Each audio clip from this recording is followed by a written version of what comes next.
Hello, everyone, and thank you for joining us here today. I am J. Michael Morelli, and I have my good friend Jim Welninski here. Jim, why don't you say hi to everyone? Hello, everyone. So I'm glad to have you here, Jim, today. We're going to be doing a webinar on visual artistry in ON1 Photo RAW 2017. So, Jim, before we get started here, why don't you tell us a little bit about yourself? I know you're big into giving workshops and teaching about photography, artistry, color theory, among other things. Why don't you tell the audience a little bit about yourself? First, I'm trying to figure out how to close this panel on my. Oh, you're good. We can't see the on the screen. You're totally fine on that. Okay.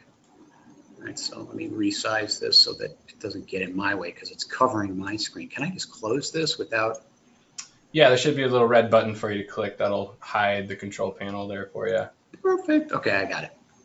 Okay, ask me that question again. Sorry, All everybody. right, no worries. So, Jim, tell us a little bit about yourself. You do a lot of teaching, you do a lot of artistry and color theory, among other things. So, just give the audience here a little overview about what kind of photography you're into and what kind of teaching you normally do.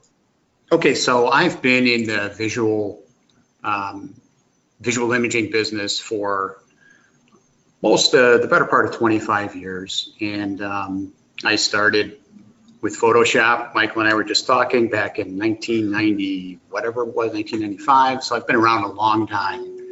And I teach at a photography school, Richard Stromberg's Chicago photography classes in Chicago, which is actually where I'm at now. I just taught a class this morning, and we have an awesome community here. So my own work really centers around kind of what I really want to talk about today, which is my imagination and producing work that means something to me. So I started 7 or 8 years ago photographing horses, and won some awards for that work, and it was a lot of fun. And then I kind of lost my access, and so now I do architecture and landscape photography when I can, a little bit of portrait work here and there. But you know, whatever I can get in front of something with the camera, I'm happy, and I just love sharing the knowledge and the insights that I've accumulated over 2.5 decades with other people, which is why I'm here. Awesome, awesome. So what got you started back in the day, you know, with photography? Was there a certain age or moment that you decided when you were young that you were going to be a photographer and become a visual artist, or was this something? I never really decided that. It just kind of happened. I've been an artist my whole life, and I started as a musician. I tried painting and drawing and all that stuff till I realized I wasn't very good at it. And so then I went into media production, and then if anybody's read my interview on the ON1 blog, my life crashed and burned, and I had to rebuild from nothing. And really, photography was all I had left. So that became kind of my way back into the world. And because of that, I feel very strongly about the images that I choose to make. They have to mean something to me. So it's really a lifelong journey. That's awesome. That's great stuff.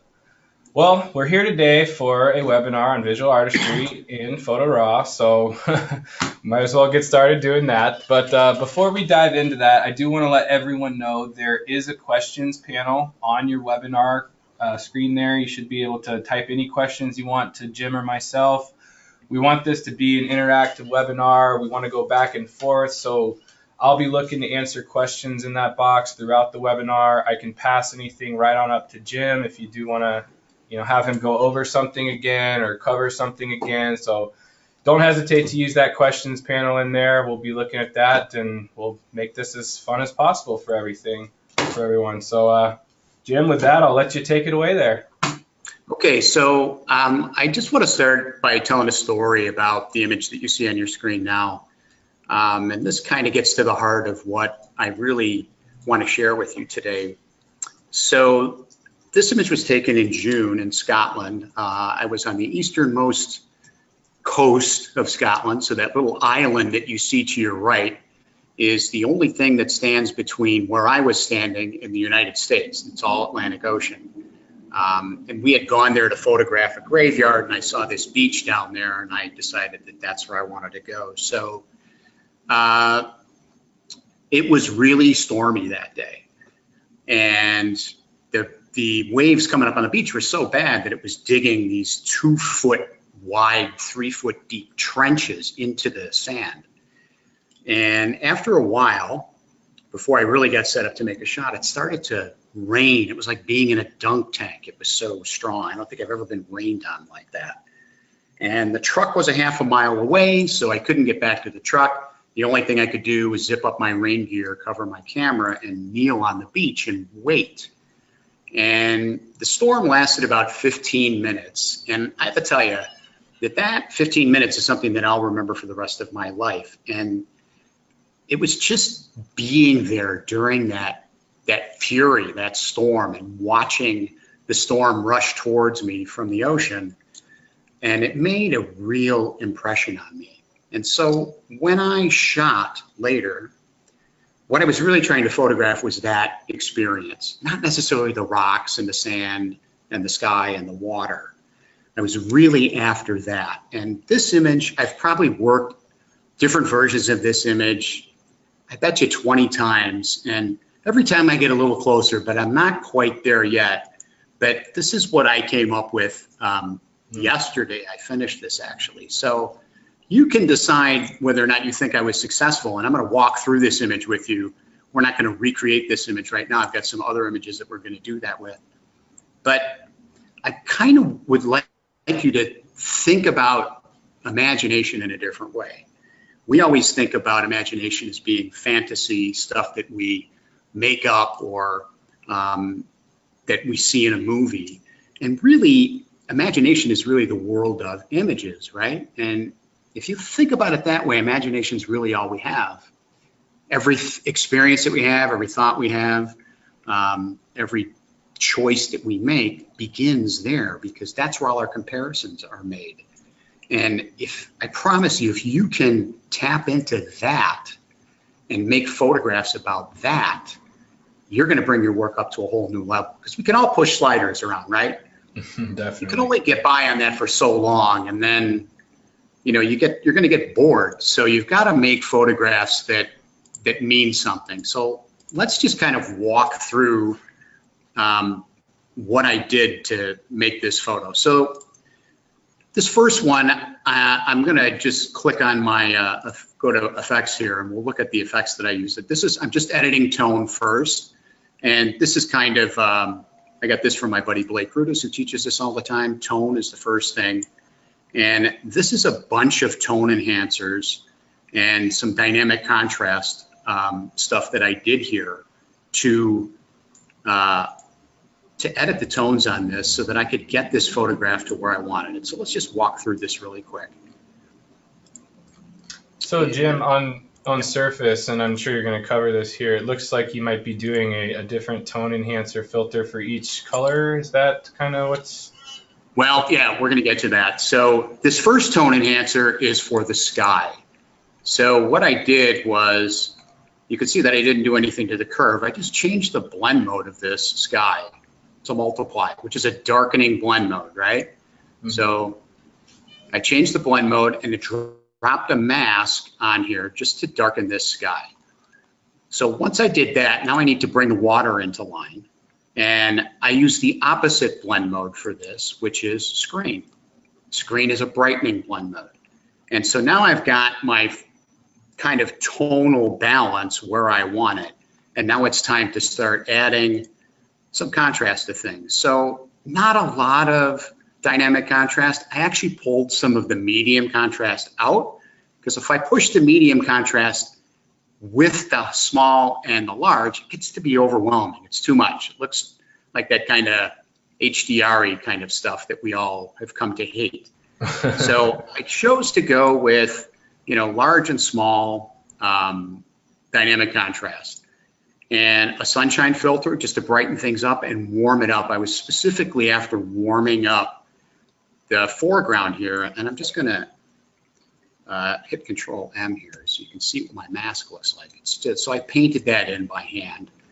And then the next thing I did here is another tone enhancer. So this is a little burning. So I've got a little bit going on the curve here. Just pull the curve down a little bit. Just start to work some of these shadows a little bit to bring this into line. And the whole time I'm doing this, I'm thinking about that image that's in my head, right? The image that's inside of me, that experience that I had. What was that like? And I can't necessarily visually recreate it, but I can get close with if I set my tones up correctly. So here I'm just opening up the heads of some of these clouds up here on the top, and then we go with a little bit of brightening in the sky. And I think I just wanted to shut down the left side of this photograph a little bit. So that's my tone edit. Now my tones, I'm happy with that. And I've been having some computer problems the last couple of days, so my computer's a little slow today. But so then I went with a black and white conversion. And the reason I did that is because I just wanted to add, it's easier for me to see contrast in black and white than it is to see in color. Color can be really distracting. So all I did was use a simple Selenium preset on here. And if I drop down here, you'll see that that's what I've got selected. Subtle Selenium, sorry. And I accepted the defaults, and I'm good with that.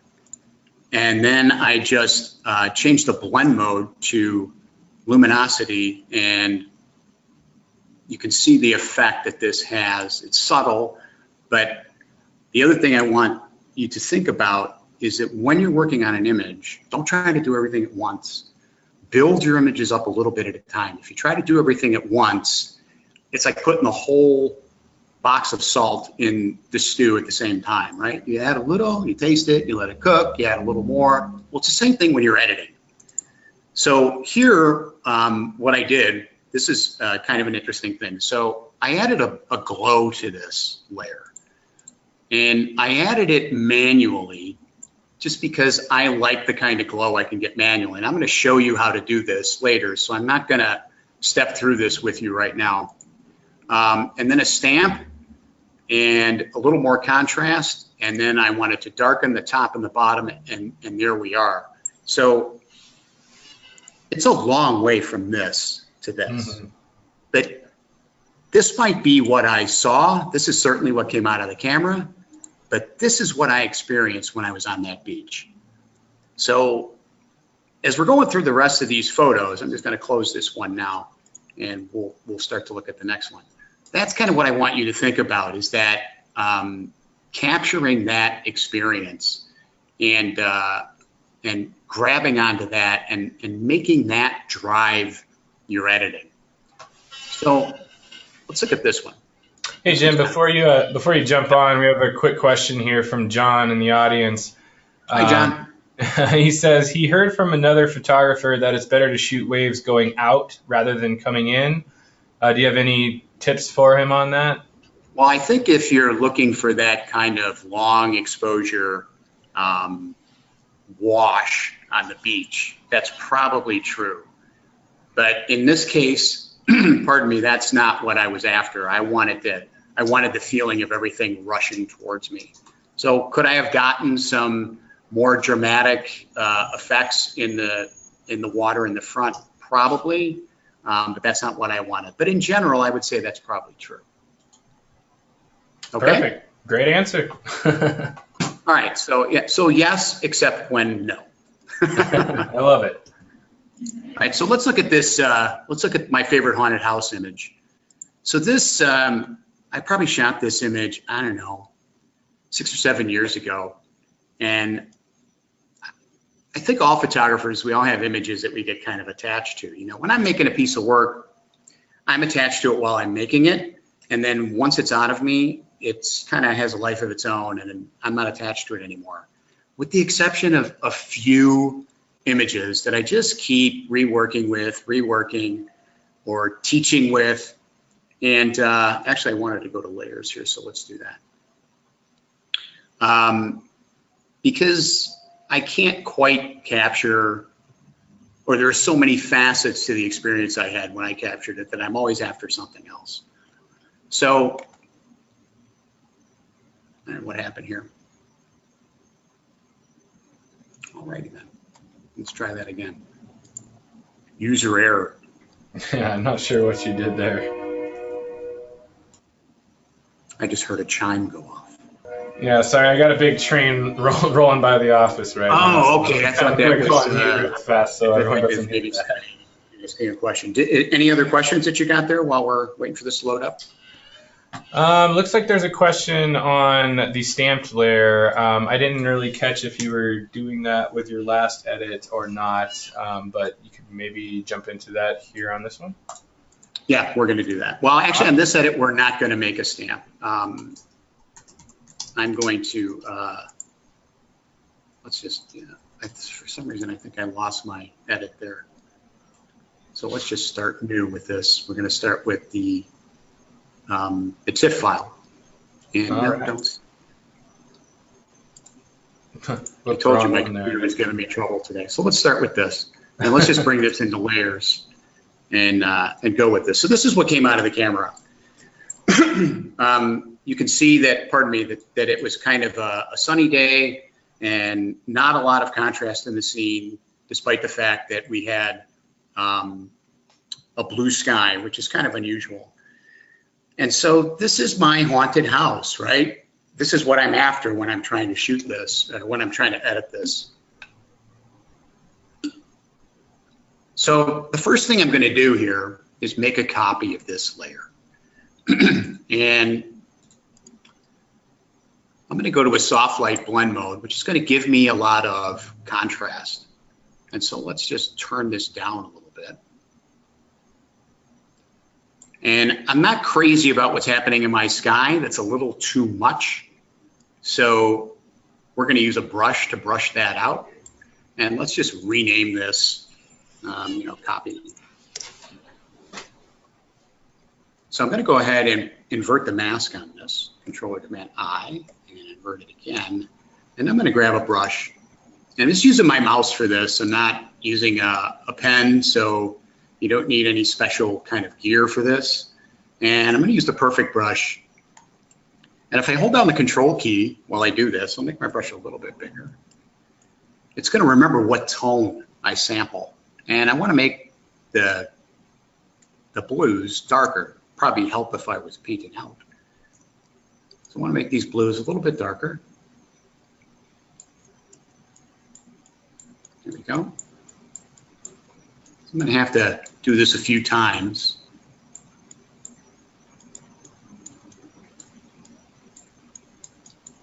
And that's looking pretty good. There we go. So even in here, I'm going to just sample in here a little bit, and up here, just to darken that blue up. So here we go. Here's our before and our after, and I'm liking that.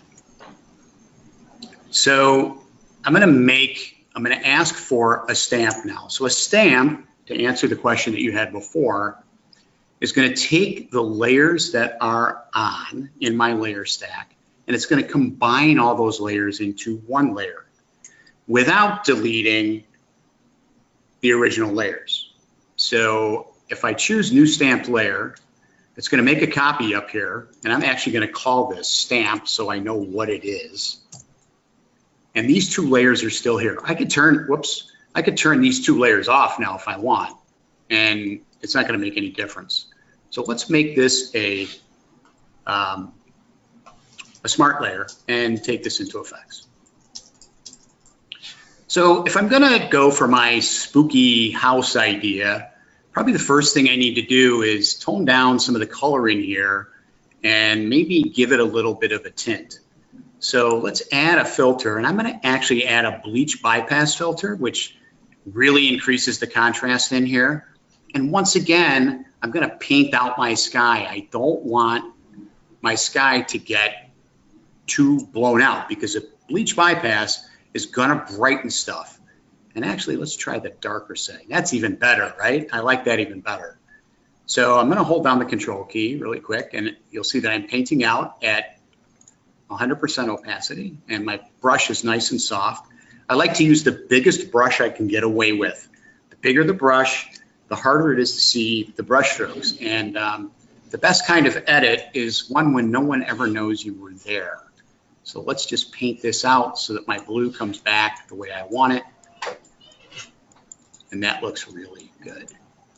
So you're control clicking to sample colors only to paint out. I am. And actually, I made a mistake, so I'm going to undo those brush strokes. And the mistake I made is that I did not enable the perfect brush. So now I'm going to control click, and now I'm getting the result that I expect.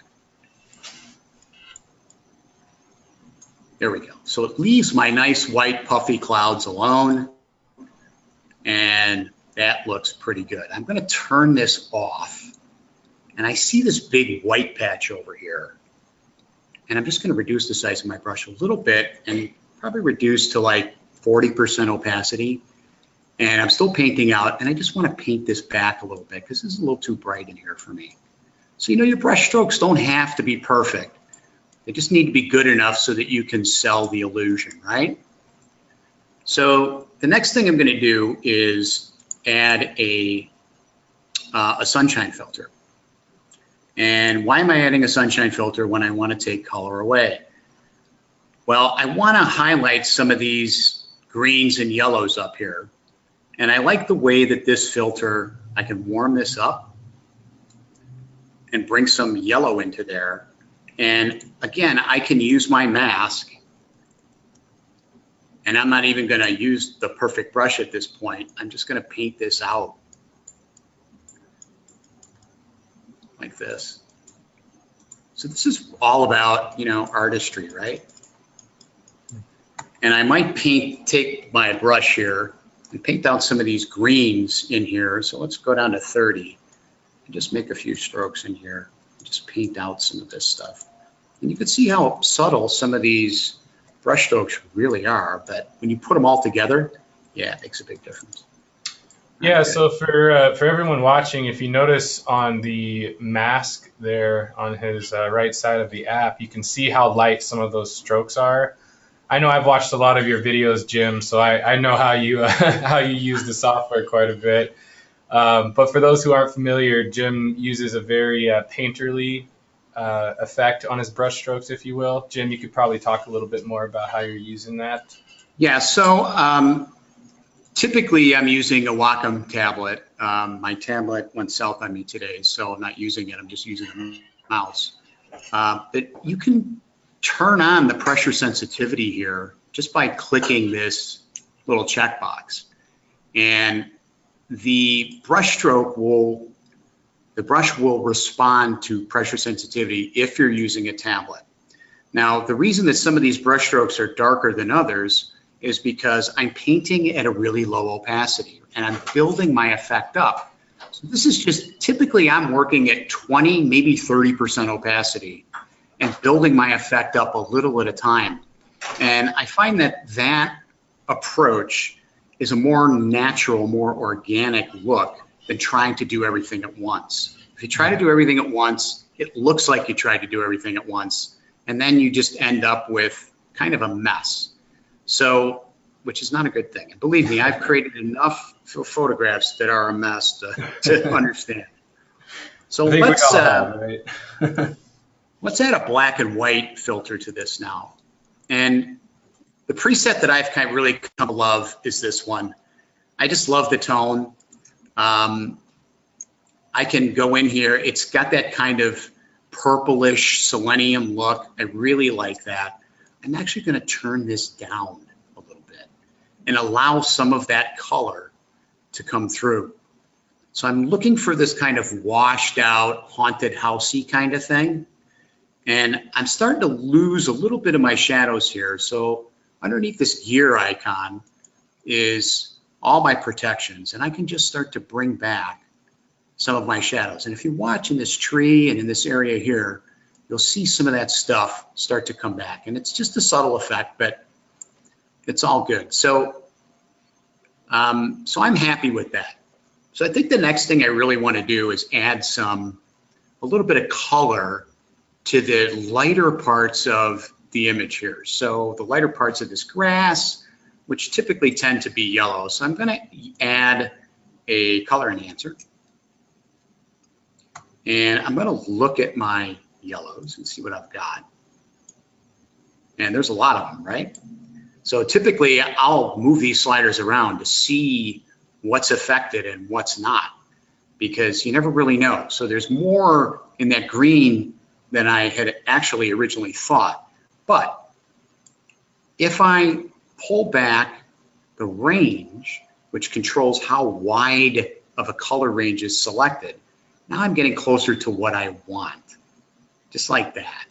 So we're going to bring this saturation back down, and I'm going to brighten those areas up and add a little tiny bit of saturation. And I'm going back to my mask here now, and we're going to invert this mask so that it's black. And now I'm going to paint in just randomly some of this stuff that's that I want to highlight. So I want to make sure I'm painting in, right? And feather at 100, so my brush strokes look nice and organic. And I'm just going to start just kind of painting this stuff in a little bit at a time. And you can hear me, if you watch my mask, you can start to see these strokes appear. Now, you know, making one stroke, it looks like not much is happening, but as we start to build this up and we look at the before and after, you're going to see that it does make a difference. So we'll add a little bit up in these trees, and I like it on the edge of this, and just like that.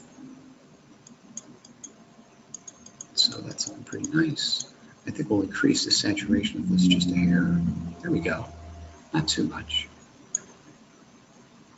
And bring that brightness back a little bit, and that's looking pretty good. It's kind of funny. I'm really used to having student feedback when I'm teaching. I feel like I'm here all by myself. Well, you're not. We got plenty of people here all watching it.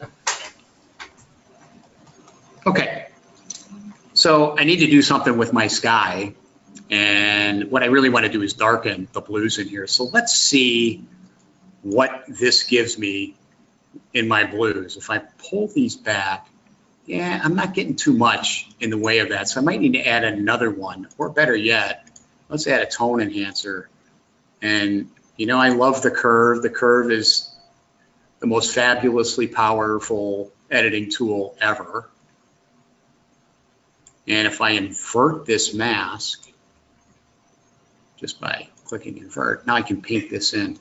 And I'm not going to use a perfect brush or anything like that. I'm just going to paint at a low opacity and just kind of watch my edges. There we go. And, you know, it doesn't have to be perfect. Again, just needs to be able, you know, I'll just vary the size of my brush as I need to. I just need to sell the illusion. So I'm going to go into these parts right here, just like that. Just kind of darken that a little bit. And now we're starting to look pretty darn good here. Okay. So let's try giving this a tone. This is something that I didn't do when I worked this before, but let's see what happens. Let's throw a photo filter on here. And, you know, something that's, I don't know, a sepia maybe. What do we got? Let's go with this 85. Just to kind of grunge this up a little bit. Or better yet, you know what we could do? Let's do a split tone. And for those of you that are movie fans, you'll realize that the famous movie split tone these days is teal and orange. So I'm going to change the blend mode here. I actually like that.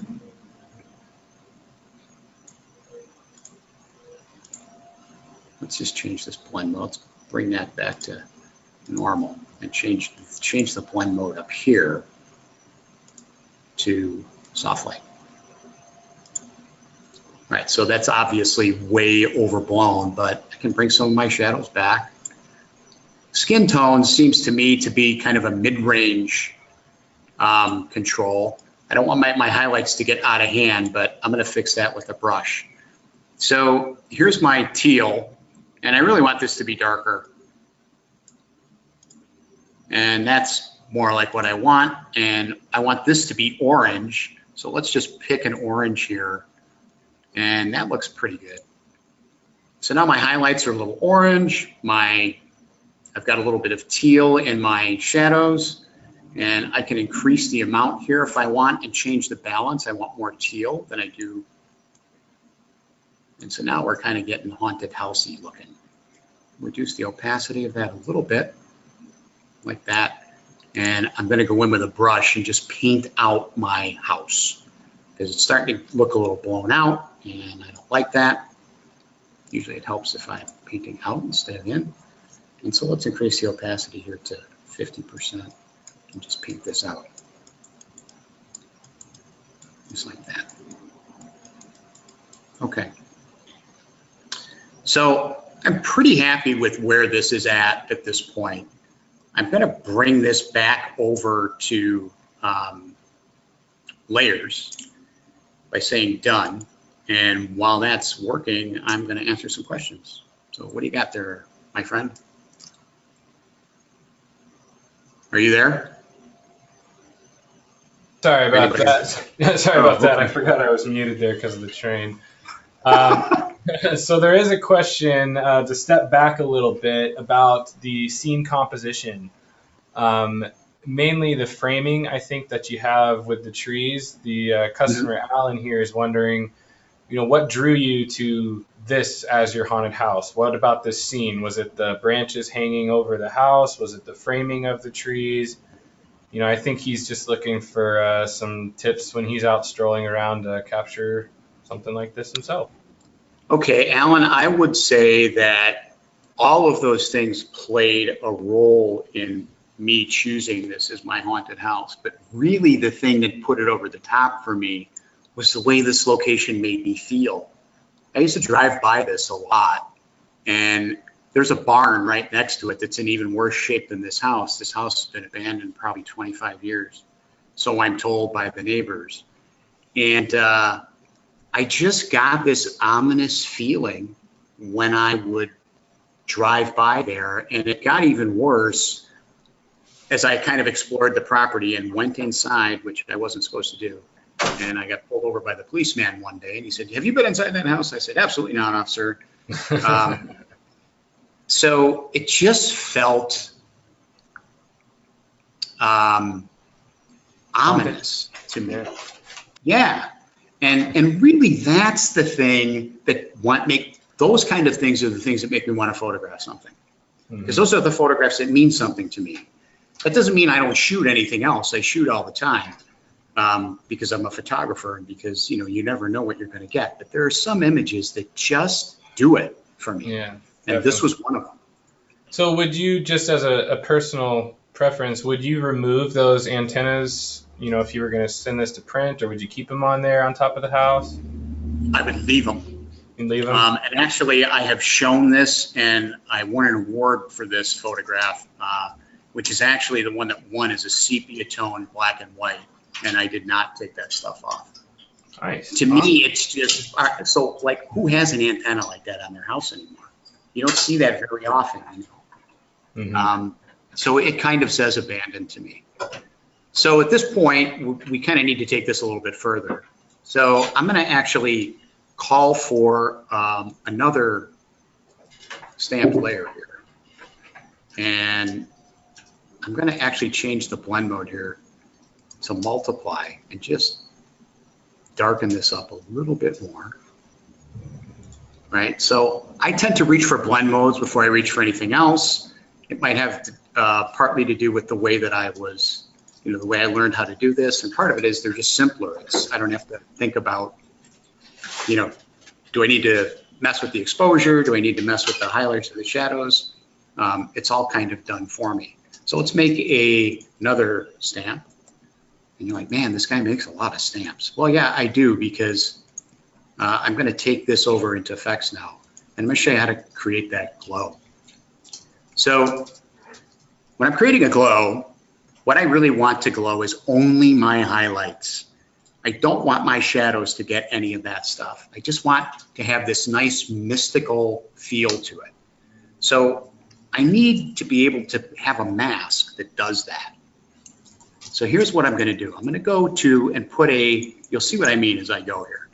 I'm going to make this Actually, let's make this black and white first, because that just makes it easier, because we don't have color to worry about. So I'm going to drag my black and white to the bottom of the stack here, theoretically. There we go. And I'm going to go for my favorite preset, which is the subtle selenium preset. And now I'm going to use my tone enhancer. And what I'm going to do here is create something that's really high contrast. What I'm looking to do here is just isolate my highlights.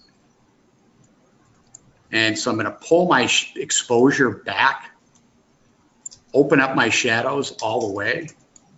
I'm sorry, pull my shadows back all the way and open up my whites. And so now I've got a good starting point for a glow, right? So I can add a blur to this now.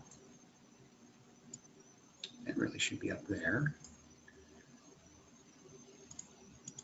All right, let's delete that, just add another filter here. So what I want is a blur, and probably about 40 pixels is good. And I'm gonna say, okay, so this is my glow, and you'll see how this happens. So again, it's a black and white filter to get rid of the tone, or to get rid of the color, a tone enhancer to open up the highlights. I'm gonna open those up a little bit more, and shut down these shadows, and then a blur. So I'm going to say done, and this is going to kick me back out into layers. And then we're going to change the blend mode on this, reduce the opacity, and paint it in. So if I change this blend mode to screen, watch what happens. I start to get this nice glow now. So I don't need a lot of it, you can see. I'm going to overdo it a little bit and then paint some of it back, because I'm really looking at this house now. So I'm going to invert my mask and then invert it again and grab my brush and just make this nice and soft, 100%. And I'm going to paint with, 30%, and I want to paint out. And I'm just going to paint some of these clouds back because they're starting to get blown out. But I like the glow that I'm seeing, right?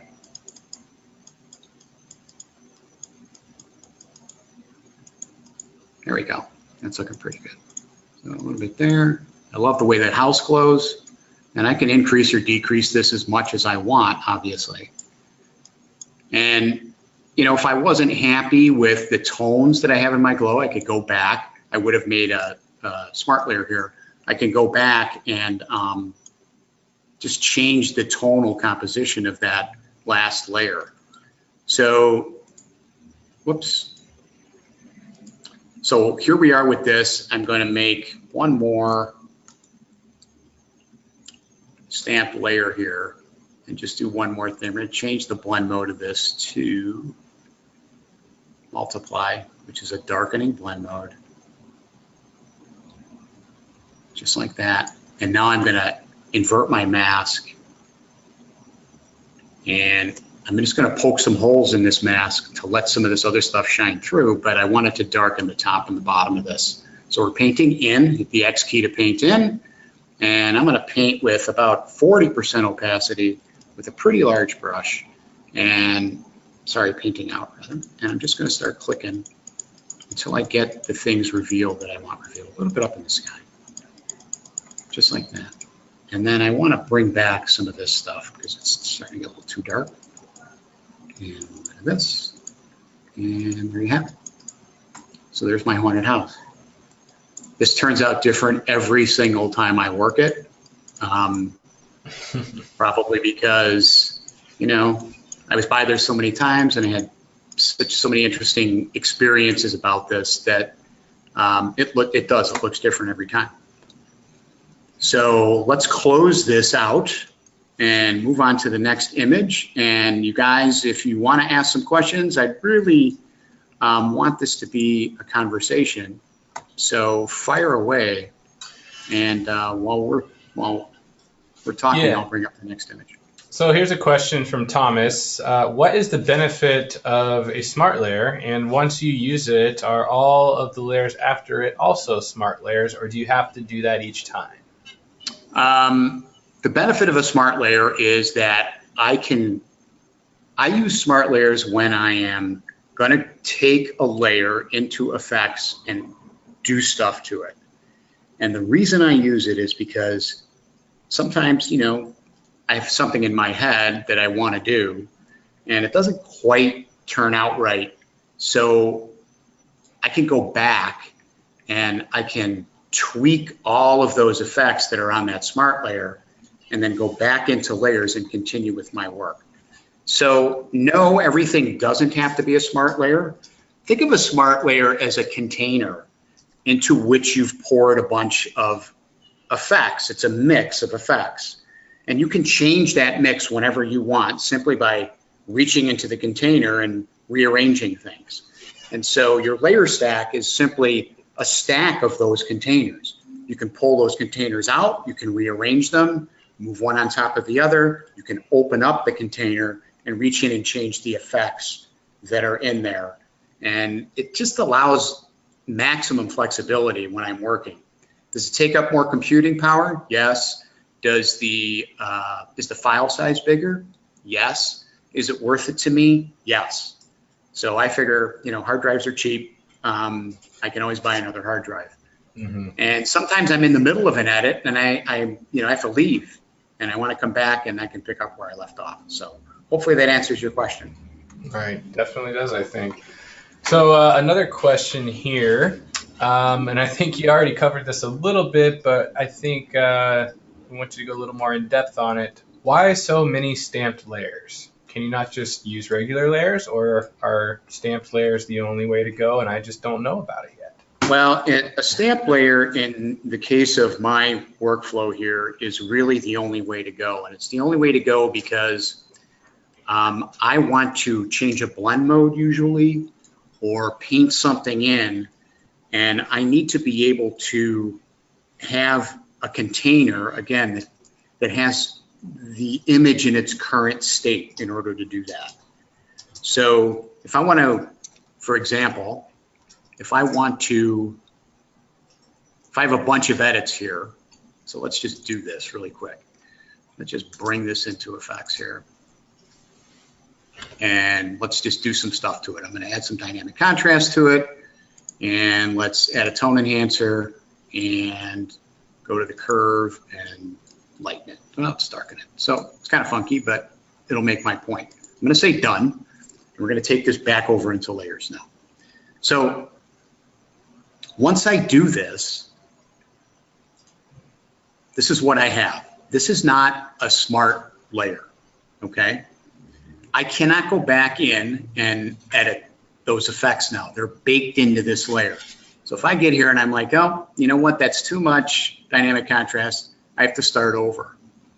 If I want to, let's say, I'm going to make a copy of this layer. Now I'm going to make a smart layer. Actually, you know what? I'm going to go through a workflow on this, and I think that will answer the question better than me just kind of trying to create a scenario here. Okay. Is that okay, Michael? Yeah. Why don't you just go ahead and do that? I think that'll be fine here. I think that's really what we want to do. Probably make more sense when you walk through it step by step than just throwing darts at the wall. So here's my original image. So the first thing I want to do is I'm going to make a copy of this. And I'm making a copy because I want to save this original layer. I can turn it off because I'm not going to use it. And I want to go in and start to play with some of the contrast here. So I'm going to let's just turn this back on and we'll use that layer just to save space. I'm going to change the blend mode here to soft light. And right away, that gives me a lot of contrast. Soft light is a contrast blend mode. You can see that it shifts the color just a little bit, and you have to watch your opacity. If you leave this all the way up, your contrast range in this case is too big. This is starting to get too bright. This is starting to get too dark in here. And I want a good balance of tone. And I can darken stuff, and I will as I go.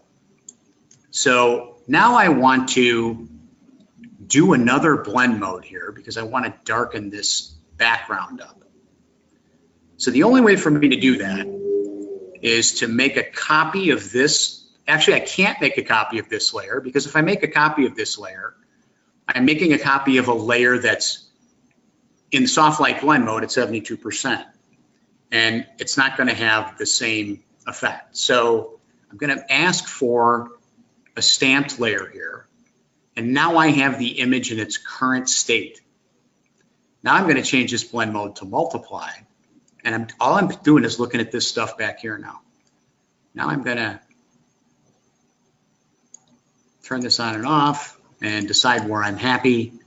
And I'm going to invoke the mask on this by inverting it. And I'm just going to paint this in now, really. So we're just going to grab my brush tool. And I'm painting, we're going to paint a little more than that. Let's paint with about 45 or so. And 100%, I want this at 45, this at 45. And 100% feathering, like feathered brushes because you can't see the edges. And so I'm painting in, and now I'm just going to start to paint. I'll make a couple of passes here until I start to get what I want. And I'm going to get close to the horse, but not too close. Okay, so that's looking pretty good now. So let's look up my mask, Control or Command M for mask, and there it is. Nothing fancy, right? So I've got a little bit of halo around the horse over here. So what I might do is turn on my perfect brush and just reduce the size of my brush a bit. And this is probably going to get funky because tonally the hair here is similar to these trees. So we may have to do some of this by hand, but that's okay. I'm going to hold down my Control key and just start to brush in here. And actually it looks like it's doing a pretty good job. And I'm going to do the same thing over here, just so that I can keep my horse out of the dark, because we don't want the horse in the dark. And I'm going to brush in some in the foreground too. So, and then we're going to mask out the horse's legs really quick, because I don't want his legs to get too dark. I'm going to reduce the opacity of my brush even further. We're going to get on to 30. And I'm going to make it bigger and just make a stroke along. I forgot to turn my perfect brush off, so that would help. And I'm painting in. So there we go. That's what I'm after. So I'll make a couple of passes here until I get what I want. So I just want to darken this foreground, right? There we go. Now I want to paint my horse's legs back because they're getting a little too dark. And that's really easy to do. All I need to do is invoke my perfect brush, and I'm going to bring my opacity up to 100. And I got to tell you guys, you know, the perfect brush is a fantastic tool. I've been around and seen all kinds of brushing tools. This thing saves me so much work, it's not even funny. So I want to brush this in. I'm just going to hold down my Control key, and actually I want to paint it out. So I need to, there we go. And there we go.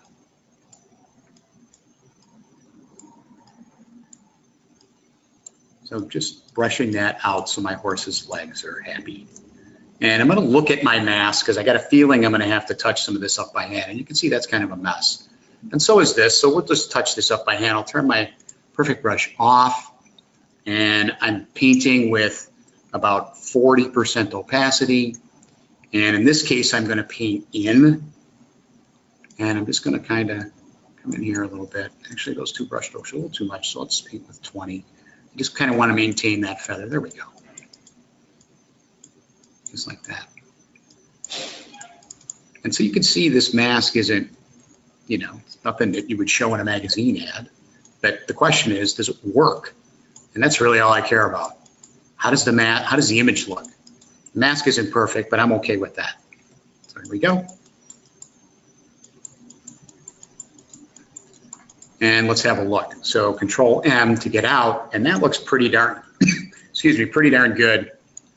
I'll just bring some more of this back like this, and now we're happy. So I'm gonna now ask for a stamp layer. Why? Because I'm going to take this over into effects now, and I'm going to manipulate the color a little bit, and we're going to bring it back in and give it a nice glow. But I need to take all 3 layers into effects. And the only way to do that, and you take them all in there at one time, is to ask for a stamp.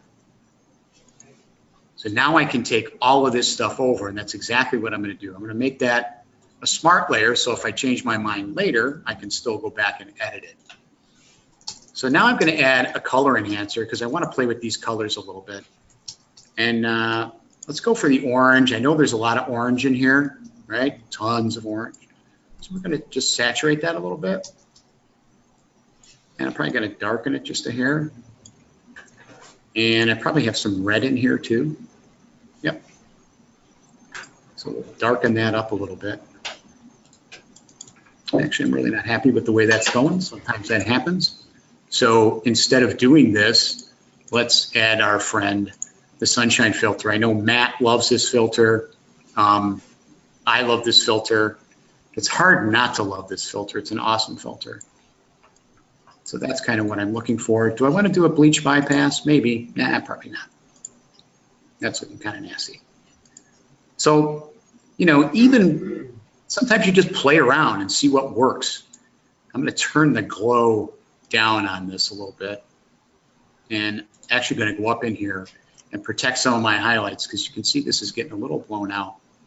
So I'm just going to bring my highlights back, and that's looking pretty good.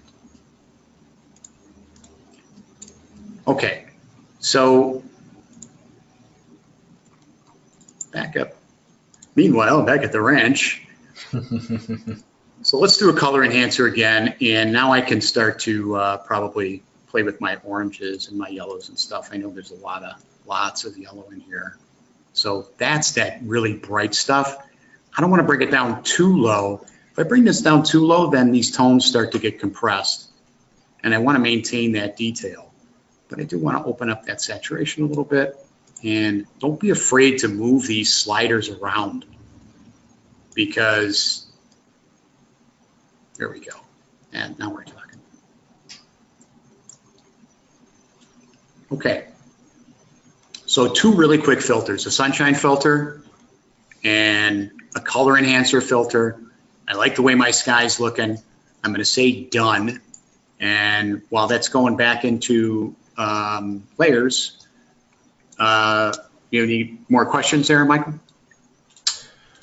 It doesn't look like there's any questions right now. So just to remind everyone here with us that if you do have a question or something on your mind, you know, maybe you want Jim to go over something he just did again, don't hesitate to use that questions panel there. I'm actively answering questions as they come in, passing things up to Jim, have you guys had heard. So yeah, feel free to utilize that as much as possible.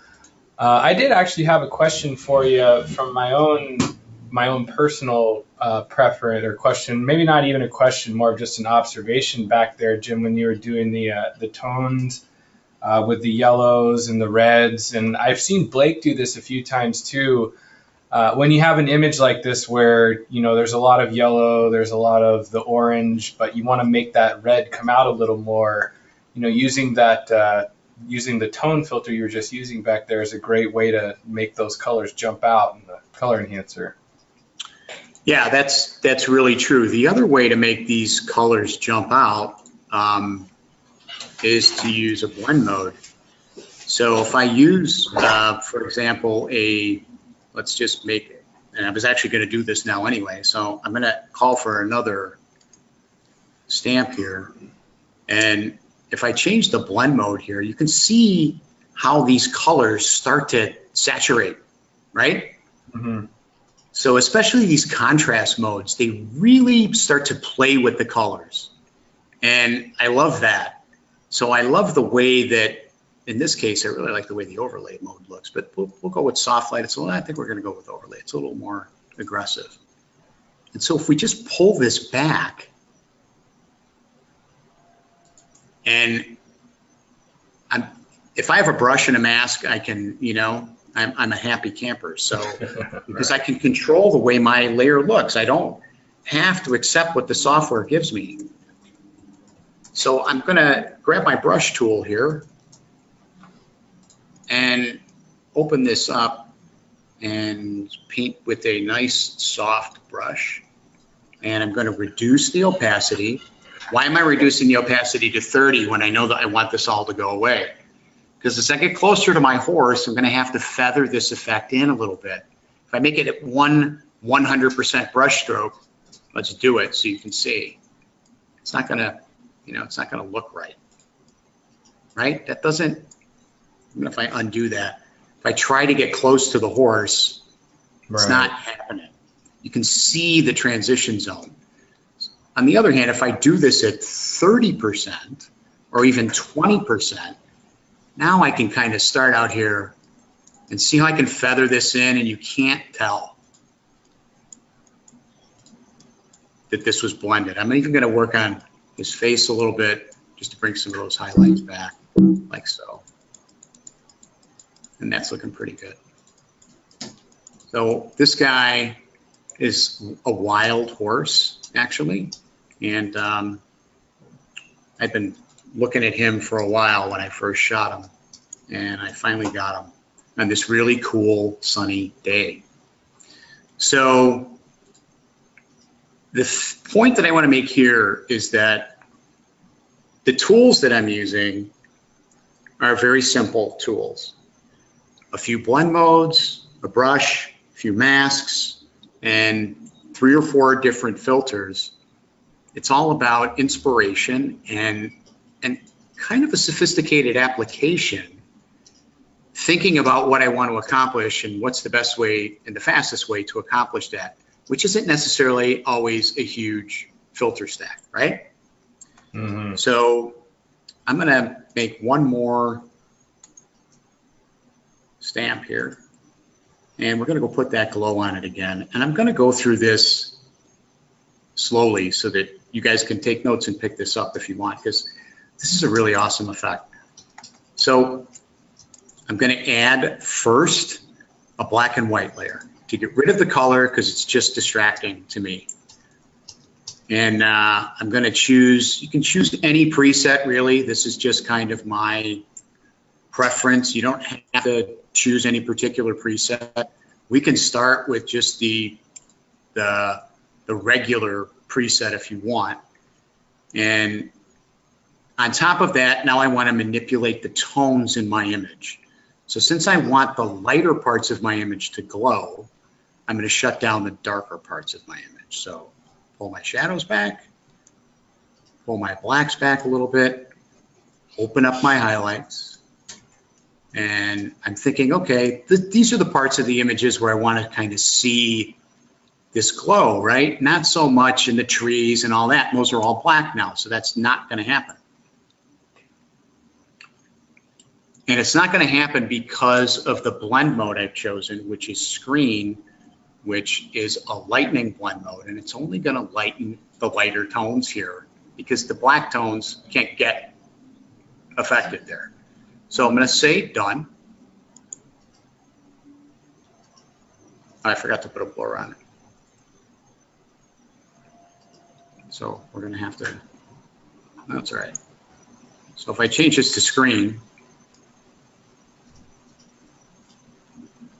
and that's not working, I forgot to put the blur on it. User error, delete, and do it again.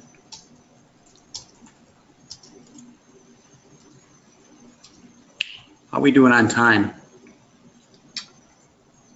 We are doing pretty good. We are just getting to an hour right now, so we'll let you keep cruising through this image. We'll go through some questions, and we'll see how it goes.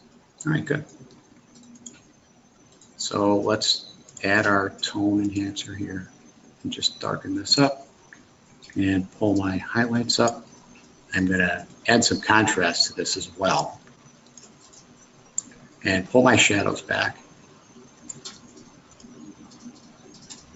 and open my whites up. So that's kind of what I'm looking for, I think.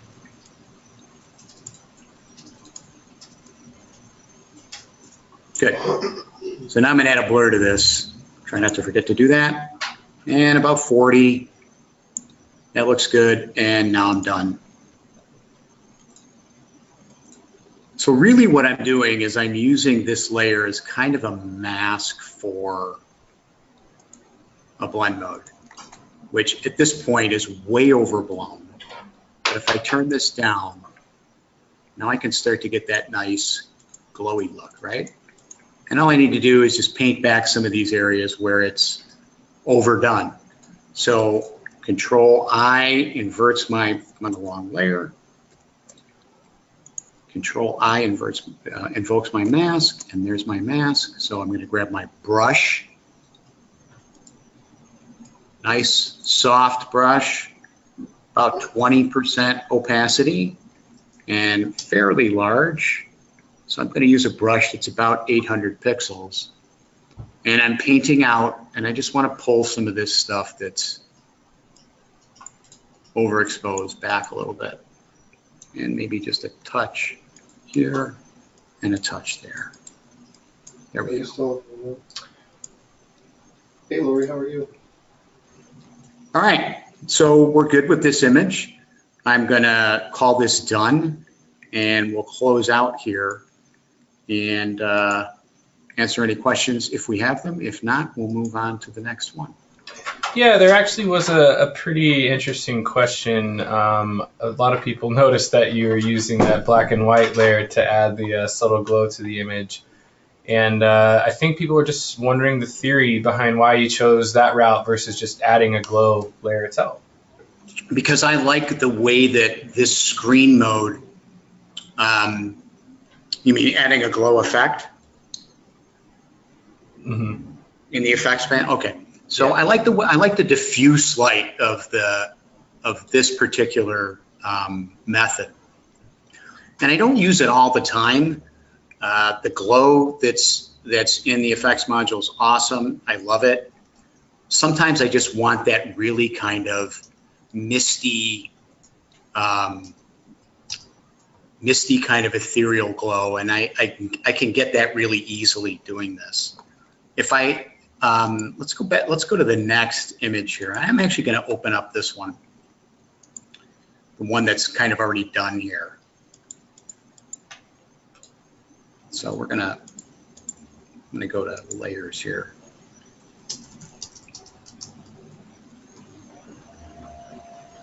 At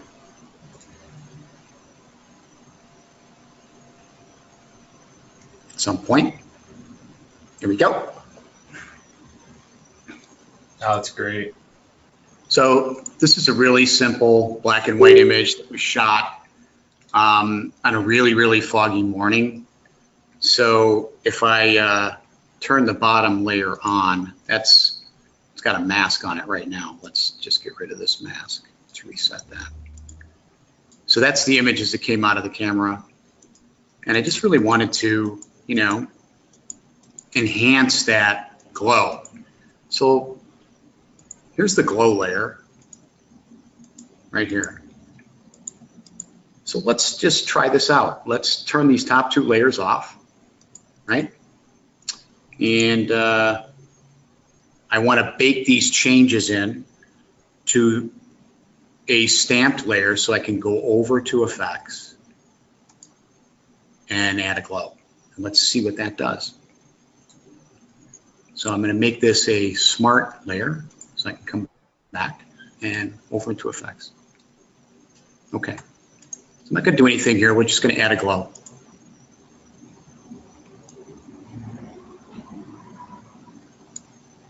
So I can open up this halo a little bit.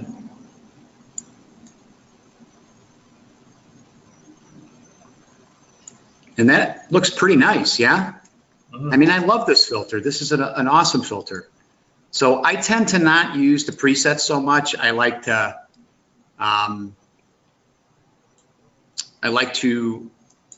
set it up myself.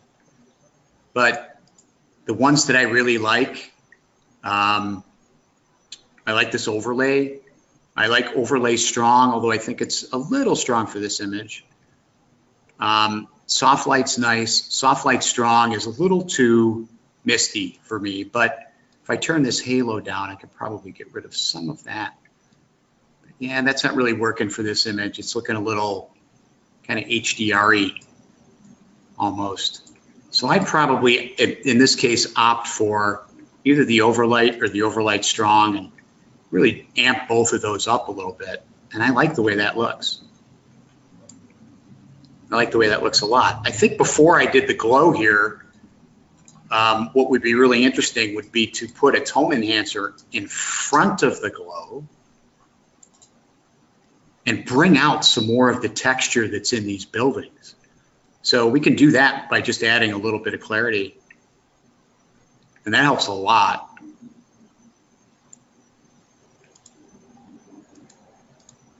Yep, I like that. Yeah, that does a great job. Yeah, we could, let's call that done and see what the difference is between what we got here and what we have on the other glow layer. So here's what we just did. And this is the one that I had set up earlier. This is the other glow. So they, you know, they look a little different, but they're both awesome. So I think it's a matter of taste here at this point, which way you want to go. I think the more tools you have in your toolbox, the better off you are. So I didn't really do anything special to this image. It's just a black and white conversion and a glow, really. There's not much to it. This was pretty simple to do. So let's close this one out. And it looks like a couple of customers are wondering, Chicago, was that where that was shot? yes. Perfect. Yes, this was on Columbus Drive in Chicago, where we try not to get run over by a car shooting. Seriously, it's pretty darn dangerous. Yeah, definitely. Been there a time or two. So great city for architecture. If anybody wants to come here, yeah, give me a call and I'll show you around. So let's take a look at this image here. This image here was another one that was shot in Scotland. And I shot this on a morning. It was really sunny and really foggy. So the weather there is very interesting. So what I want to do here now is bring up some of the midtones here and just kind of even this image out a little bit. So I want to darken some of these shadows. And by darkening the shadows, by default, I'm going to kind of emphasize my midtones, right? So I'm going to make a copy of this layer and just change the blend mode to multiply. And I only want it on the darker tones in my image. So let's see what happens if I ask for a luminosity mask. And by default, I get a luminosity mask that emphasizes my lighter tones. So what's a luminosity mask? I know that Dan put this feature in here, and it's an awesome feature because it allows me to affect my image based on the content of my image. So this is actually the mask we're looking at. And the lighter tones, we know that white reveals in a mask and black conceals. So the lighter tones are going to be what is affected most by whatever adjustment I do here. The darker tones less. Well, if I want to affect my darker tones and not my lighter tones, all I have to do is invert this mask, right? And so now all these darker tones are going to be affected. So let's get off the mask view. And since I've changed my blend mode to multiply, now I can still get in here with a brush and do whatever I want. I can darken this stuff up and I can reveal my sky here by using my brush and a nice feather on here, like so. And we're just going to paint this out and bring my sky back. Good. And so I'm going to like to be a little selective with my brush too. So I've just got a 30% brush, and I'm just going to start clicking in here to bring some of this grass back, just like that. So if we look at our histogram, the image is looking kind of dark right now, right?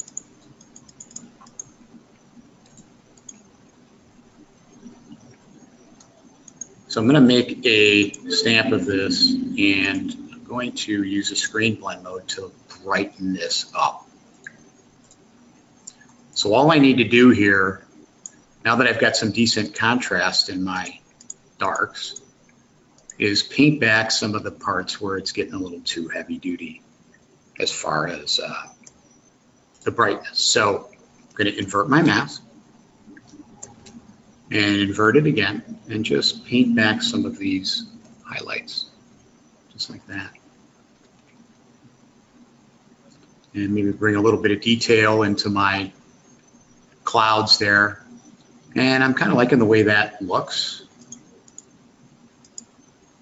So I'm going to make my brush a little bit bigger and go with 20% and just paint in some of these darker areas here, just to give myself a little bit of texture. And I'm really just working with the tones that the photograph's already giving me. I'm not trying to create anything new, because whatever we get out of our camera is needs to be edited. It's always flat, right? And I just prefer to do this kind of editing by hand because I can control what it looks like. So let's take this over into effects at this point. So we'll grab a new stamp, and I'm going to make it a smart layer and over into effects. And so now I can add a sunshine filter. Actually, I think I'm going to add a color enhancer first. So the greens in Scotland are unlike any greens I've ever seen anywhere. And anybody who's been there knows exactly what I mean. It's just so lush, and the greens are so saturated that you can't help but go, hey, man. When I first got there, I couldn't believe how green everything was. I mean, it's almost unrealistic how green it is, but it truly is that color. So that looks nice. And now I'm going to mess with my blues, and I'm going to darken my sky a little bit and give it a little more saturation and push it a little bit towards purple. I like the way that looks. And so now I want to brighten up some of the highlights in this grass. So I'm going to add a tone enhancer and grab a curve and just pull this up just like that and invert my mask so I can paint with a paint in brush like this. And I'm going to paint with 20% opacity and just start to brush this stuff in. It usually helps if you're painting in, if you want to paint in. There we go. It's just so we can add some texture to what's here. Right, so you add texture and you bring three-dimensionality into your photograph.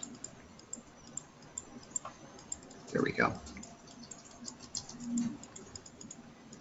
So there's my before, there's my after.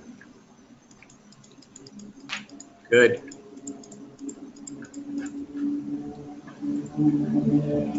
All right, so let's try a bleach bypass filter, which really pumps the contrast up for me. And I'm going to turn this down. Actually, let's make this lighter and really push this like that. Liking that. Might even push a little detail into there, not too much, maybe not. I just need, this is starting to get a little blown out in here. So I'm going to put a mask on here just by clicking on here, and I have a white mask. I just need to use a black brush to paint these highlights out. So I'm painting out, and 20% is okay, and that's perfect. Looking good. So now a vignette to close that off. And probably something subtle here, something not too strong. So I think we'll pick the vignette that's called Subtle. How handy is that? And I can control the size of this. I want to kind of make it small and feather it off a little more and just, I like what it's doing in the sky. I like the way it's making the sky darker. I'm not crazy about what's happening here, but I have a brush and a mask, and so I can just paint that back. Now, typically when I'm painting like this, I'm gonna start kind of outside my image and stroke inward so that I can't see the place where I kind of plop the brush down. So we're gonna be painting out, and I'm just gonna kind of, yeah, just like that, just from the outside. And here I might just come in here just a little bit, like that. And let's add one more filter to this, and then we'll be done. So a sunshine filter, and I want to warm it up. So obviously I just want this on my grasses in the front. It's really killing me in the sky. So let's see if I can pull my highlights back, and that doesn't really help. So I'm just going to paint it out. I like what's happening in the foreground.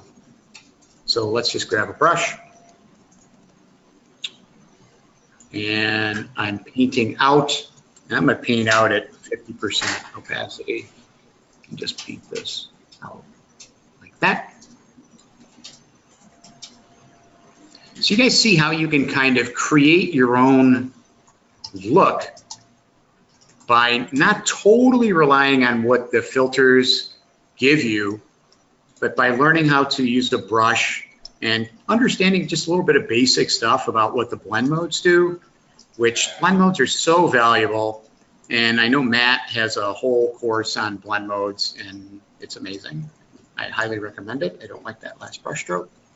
And we are done with this image, I think.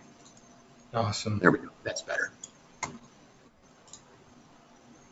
Cool. So maybe a little bit overdone on the color enhancer there.